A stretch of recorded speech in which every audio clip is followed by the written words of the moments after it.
President Trump is urging Republicans to nationalize elections. He made those comments on a podcast yesterday, reiterated them today. Earlier on the Takeout with Major Garrett, CBS News election law expert David Becker broke down how this idea is at odds with the Constitution and what we know about the 2020 election.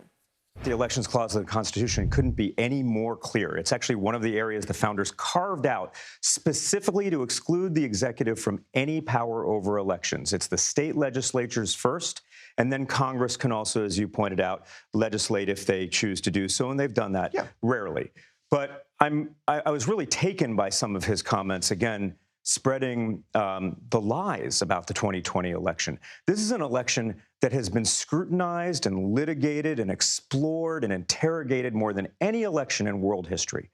The public servants who run elections, people you and I have talked to quite many times and I work with every day, Republicans and Democrats, somehow managed the highest turnout in American history during a global pandemic. In the 2020 election. In the 2020 election. And their work has withstood all of that scrutiny.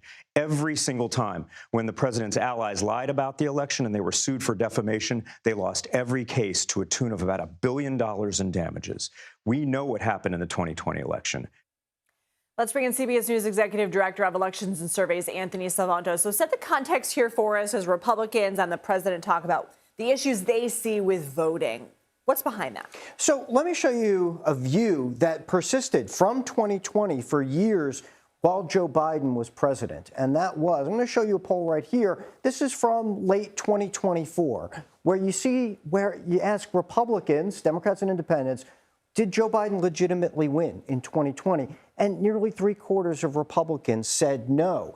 This, like I said, it was not new in 2024 because I can go back to polls, for example, right after that election or this one right before the last midterms in 22, similar numbers, 7 in 10 Republicans saying Biden did not legitimately win. Now, to pick up on that context and what you just heard on the clip here, what's behind a lot of that? The president's speeches and messages, a lot really resonated here with Republicans. When we ask, do you think there was fraud in 2020, you see similarly large numbers of Republicans saying that they felt that there was.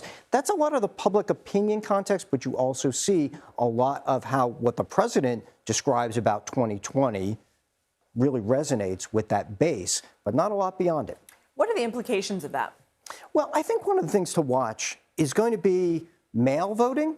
Especially, what we've seen is Democrats have performed better on mail ballots. But you also see, and you hear Republican campaigns also trying to encourage voters, Republican voters, to vote by mail. It's often easier. It's often more convenient. There are plenty of states where millions of Republicans cast mail ballots. It will be interesting to see if these views persist, how that resonates in the way in which Republicans choose to cast their ballots as we head into the next midterms as well. You'll stay on top of it. Anthony Salvanto, thank you. Thanks.